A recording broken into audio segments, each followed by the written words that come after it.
आज इस बुलेटिन में बात होगी कैश फॉर वोट में फंसी बीजेपी की, महाराष्ट्र झारखंड विधानसभा चुनाव की। देखेंगे राहुल गांधी के मोदी सरकार पर बड़े आरोपों को, एनडीए को लगे बड़े झटके को। जानेंगे मणिपुर में क्यों मचा है बवाल, और बुलेटिन के आखिर में देखेंगे जाने माने कार्टूनिस्ट इरफान की किस खबर पर पड़ी तिरछी नजर। लेकिन दिन भर की तमाम बड़ी खबरों से पहले एक नजर आज की सुर्खियों पर।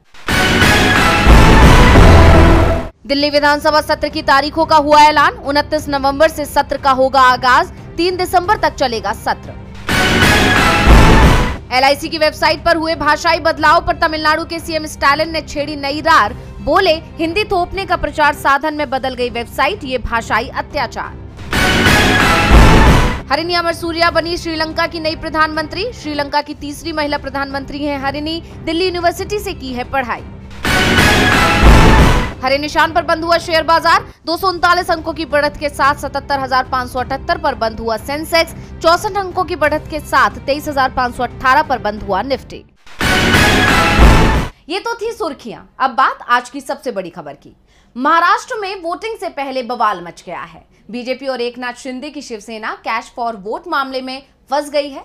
बीजेपी के राष्ट्रीय महासचिव विनोद तावड़े पर पैसे बांटने के आरोप लगे हैं। उनके पास से पुलिस ने 9 लाख रुपए बरामद किया है। आरोप है कि तावड़े 5 करोड़ रुपए का बंटवारा कर रहे थे। इस मामले को लेकर अब बीजेपी बुरी तरह से फंस गई है। महाराष्ट्र की सियासत गरमाई हुई है। आरोप प्रत्यारोप के इस दौर में बीजेपी बुरी तरह से घिर गई है। बीजेपी के राष्ट्रीय महासचिव विनोद तावड़े पर वोट खरीदने के आरोप लगे हैं। बीवीए विधायक क्षितिज ठाकुर और उनके कार्यकर्ताओं की तरफ से दावा किया गया कि नाला सोपारा में तावड़े ने वोटों को खरीदने की कोशिश की है। मतदाताओं को लालच दिया जा रहा है और इसके लिए पैसे बांटे जा रहे हैं। क्षितिज ठाकुर ने कहा कि तावड़े 5 करोड़ रुपए नगद लेकर आए और ये पैसे बीजेपी उम्मीदवार राजन नाइक को बांटने के लिए दिए जाने थे। उन्होंने कहा कि तावड़े के पास एक डायरी है जिसमें 15 करोड़ रुपए के लेन देन का हिसाब मौजूद है। दरअसल नाला सोपारा के एक होटल में विनोद तावड़े बैठक कर रहे थे और इस दौरान होटल के बाहर बहुजन विकास अघाड़ी के कार्यकर्ताओं ने तावड़े पर कैश फॉर वोट के आरोप लगाते हुए जमकर बवाल किया। बताया ये भी जा रहा है कि पुलिस ने तावड़े की गाड़ी और होटल के कमरों की भी जांच की। वहीं चुनाव आयोग ने तावड़े के पास से 9 लाख रुपए और कागजात बरामद किए हैं। साथ ही बीजेपी नेता के खिलाफ एफआईआर भी दर्ज कराई है। इसे लेकर शिवसेना यूबीटी सांसद प्रियंका चतुर्वेदी का बयान सामने आया है। उन्होंने कहा कि शिवसेना यूबीटी प्रमुख उद्धव ठाकरे के बैग की चेकिंग चुनाव आयोग की तरफ से बार-बार की गई, पर भाजपा के सचिव विनोद तावड़े का बैग, जो विरार होटल में पैसों के साथ पाया गया। अब भाजपा पर इलेक्शन कमीशन क्या कार्रवाई करेगा? वहीं कांग्रेस सांसद राहुल गांधी ने भी पीएम मोदी पर निशाना साधते हुए ट्वीट किया कि मोदी जी, ये 5 करोड़ किसके सेफ से निकला है? जनता का पैसा लूटकर आपको किसने टेम्पो में भेजा? इस बीच महाराष्ट्र के एक होटल के कमरे से 2 करोड़ कैश बरामद किया गया। ये कमरा एकनाथ शिंदे गुट के नेता जयंत साठे का था, जिसके बाद एनडीए गंभीर आरोपों से घिर गया है। ऐसे में सबसे बड़ा सवाल ये उठ रहा है कि चुनाव आयोग अब क्या करेगा? कैश फॉर वोट मामले में बीजेपी बुरी तरह से उलझती दिखाई दे रही है और इसका असर 20 नवंबर को होने वाले मतदान पर भी पड़ना तय माना जा रहा है। महाराष्ट्र की 288 और झारखंड की 38 सीटों पर वोटिंग होगी। चुनाव के नतीजे 23 नवंबर को आएंगे, तो चुनाव में किन दिग्गजों की किस्मत है दांव पर और कहां है कड़ा मुकाबला, देखिए ये रिपोर्ट। झारखंड में पहले चरण में 43 सीटों पर मतदान हो चुका है और 20 नवंबर को दूसरे चरण में 38 सीटों पर मतदान होना है। इस चरण में संथाल परगना की 9 सीटें ऐसी हैं जहां कड़ा मुकाबला देखने को मिल सकता है। इन सीटों में सीएम हेमंत सोरेन और उनके 3 मंत्रियों के अलावा विधानसभा के स्पीकर की सीट भी शामिल है। बरहेट सीट पर हेमंत सोरेन का मुकाबला बीजेपी के मालियल हेम्ब्रेस से है।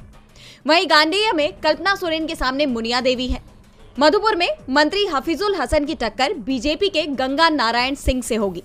जामताड़ा सीट पर कांग्रेस के डॉक्टर इरफान और भाजपा से सीता सोरेन आमने सामने है। दुमका सीट पर जेएमएम के बसंत सोरेन और बीजेपी के सुनील सोरेन के बीच टक्कर देखने को मिलेगी। वहीं अब महाराष्ट्र की बात करें तो एक ही चरण में सभी 288 सीटों पर मतदान हो रहा है, जिसमें पोखरी पचप खड़ी सीट पर सीएम एकनाथ शिंदे के सामने शिवसेना यूबीटी ने सीएम शिंदे के राजनीतिक गुरु आनंद दिघे के भतीजे केदार दिघे को उतारा है। वहीं बारामती में पवार वर्सेस पवार का मुकाबला है। अजित पवार के सामने उनके ही भतीजे युगेंद्र पवार मैदान में है। मुंबई की वर्ली सीट पर उद्धव ठाकरे के बेटे आदित्य ठाकरे का मुकाबला शिंदे गुट के मिलिंद देवड़ा से है। वहीं बांद्रा ईस्ट से बाबा सिद्दीकी के बेटे और अजित गुट के प्रत्याशी जीशान सिद्दीकी के सामने एमवीए के वरुण देसाई हैं। मानखुर्द शिवाजी नगर से सपा के अबू आजमी, एनसीपी अजित गुट से नवाब मलिक और शिवसेना की तरफ से सुरेश पाटिल शिवसेना में त्रिकोणीय मुकाबला देखने को मिल रहा है। विधानसभा चुनाव में मतदाता जिन मुद्दों पर वोट डालेंगे उसमें सबसे बड़ा मुद्दा अडानी बनते दिखाई दे रहे हैं और वोटिंग से पहले राहुल गांधी ने एक वीडियो शेयर करके एक बार फिर से अडानी को लेकर मोदी सरकार को घेर लिया है। तो क्या है मामला, देखिए रिपोर्ट। हाल ही में एनसीपी के प्रमुख अजित पवार ने 5 साल पहले महाराष्ट्र में हुए सत्ता परिवर्तन को लेकर बड़ा खुलासा किया कि जब 5 साल पहले बीजेपी और एनसीपी गठबंधन पर चर्चा हो रही थी तो उस बैठक में गौतम अडानी भी मौजूद थे। उनके इस बयान से हड़कंप मच गया और बीजेपी पर आरोपों की बौछार होने लगी और अब इसे लेकर कांग्रेस सांसद राहुल गांधी ने भी बीजेपी पर हमला बोला है। राहुल ने कांग्रेस प्रवक्ता पवन खेड़ा के साथ अपनी बातचीत का एक वीडियो शेयर किया जिसमें वो ये कहते हुए सुने जा सकते हैं कि एक तरफ वित्तीय संस्थान है और दूसरी तरफ राजनीतिक संस्थान, और अब वो यानी गौतम अडानी ये तय करेंगे कि विधानसभा कौन चलाएगा।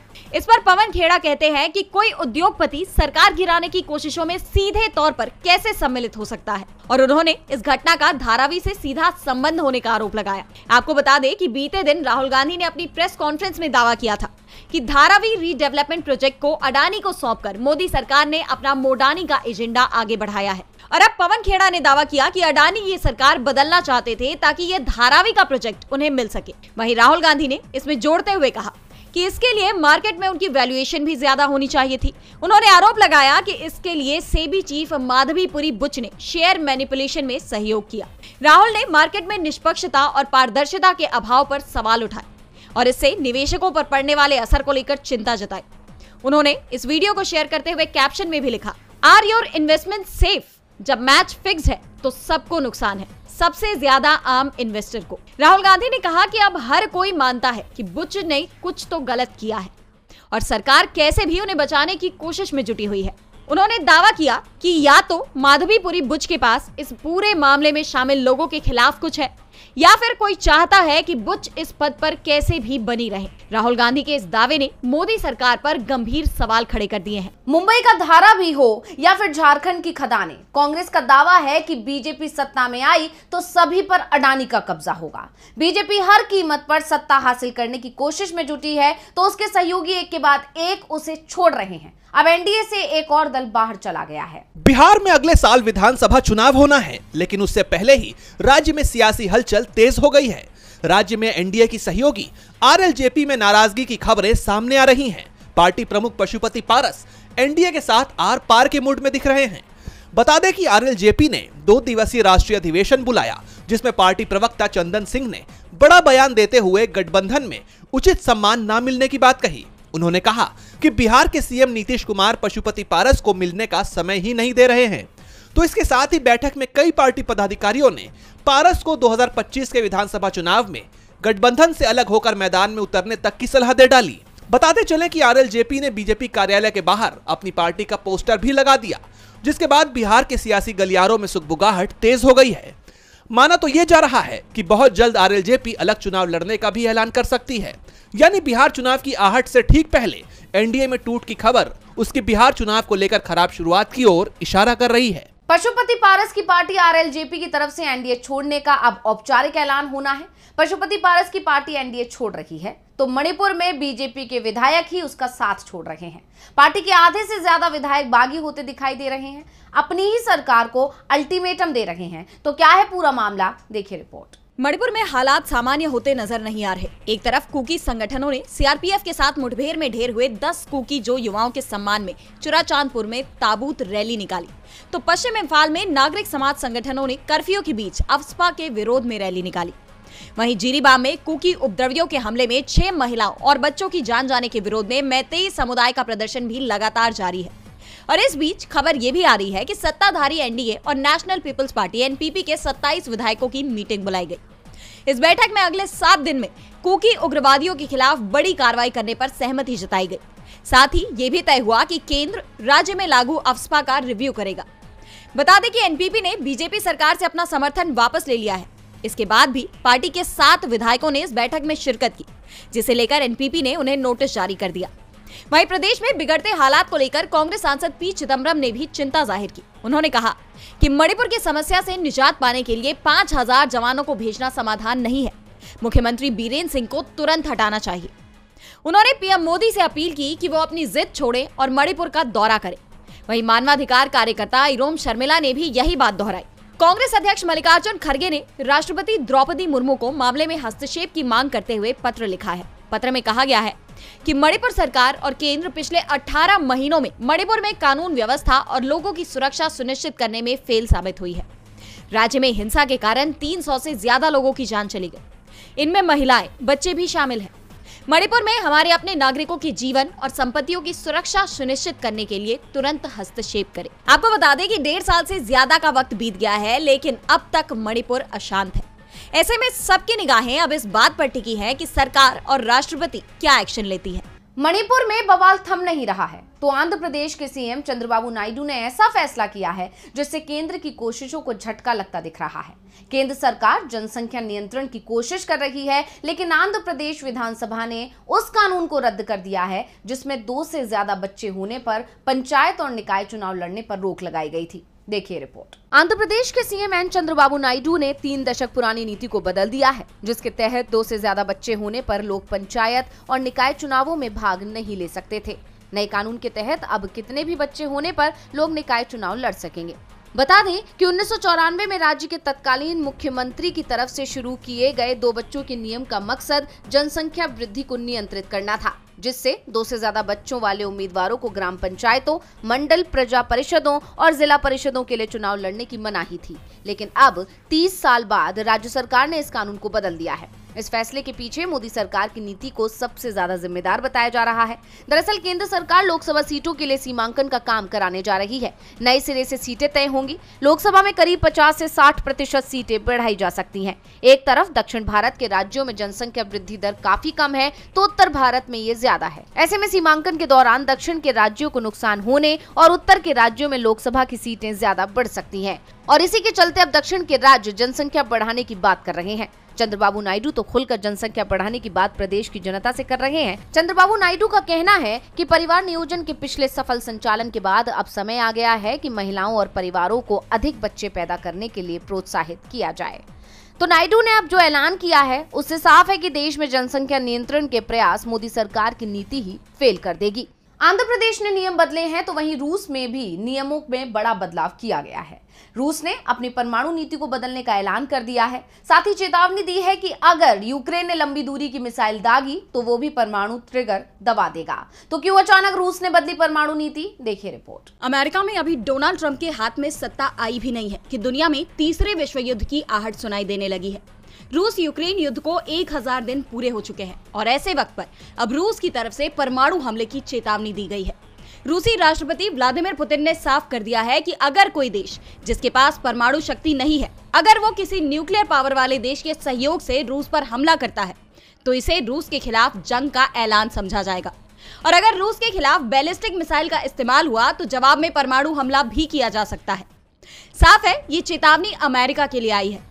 दरअसल अमेरिका की तरफ से यूक्रेन को रूस के अंदर लंबी दूरी के मिसाइलों का इस्तेमाल करने की मंजूरी दे दी गई है, जिसके बाद रूस के राष्ट्रपति व्लादिमीर पुतिन ने परमाणु हथियारों के इस्तेमाल की इजाजत देने से जुड़े इस फैसले को मंजूरी दे दी, जिसके तहत अगर रूस को ऐसा लगता है कि उसके देश को और उसके लोगों को खतरा है तो वो न्यूक्लियर मिसाइल और मिसाइल डिफेंस सिस्टम को भी तैनात कर सकता है ताकि दुश्मन के हमले का मुंहतोड़ जवाब दिया जा सके। अगर उन पर अंतरिक्ष से हमला किया जाता है तो ऐसी स्थिति में रूस अपने मिसाइल डिफेंस सिस्टम को एक्टिवेट करेगा और रूस की तरफ से स्पेस में भी हमला किया जा सकता है। इस तरह के हमले में न्यूक्लियर डेटरेंस का इस्तेमाल भी किया जा सकता है। यानी रूस ने साफ कर दिया है कि वो चुप नहीं बैठेगा। ऐसे में पूरी दुनिया में इस बात की चिंता दिखाई दे रही है कि क्या जल्दी ही तीसरा विश्व युद्ध शुरू होने वाला है। और बुलेटिन के आखिर में देखेंगे जाने माने कार्टूनिस्ट इरफान की किस खबर पर पड़ी तिरछी नजर।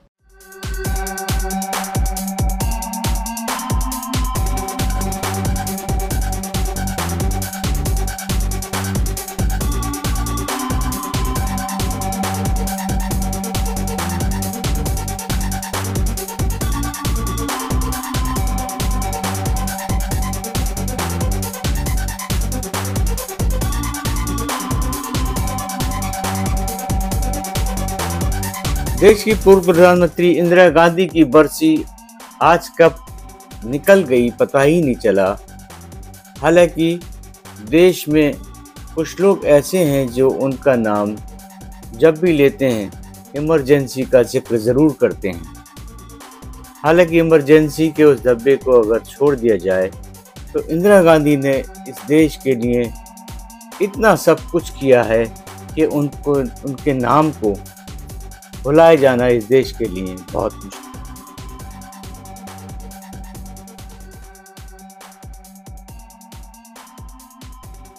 बहुत बहुत शुक्रिया इरफान जी। तो आज इस बुलेटिन में इतना ही। आप देखते रहिए डीवी लाइव। मुझे दीजिए इजाजत। नमस्कार।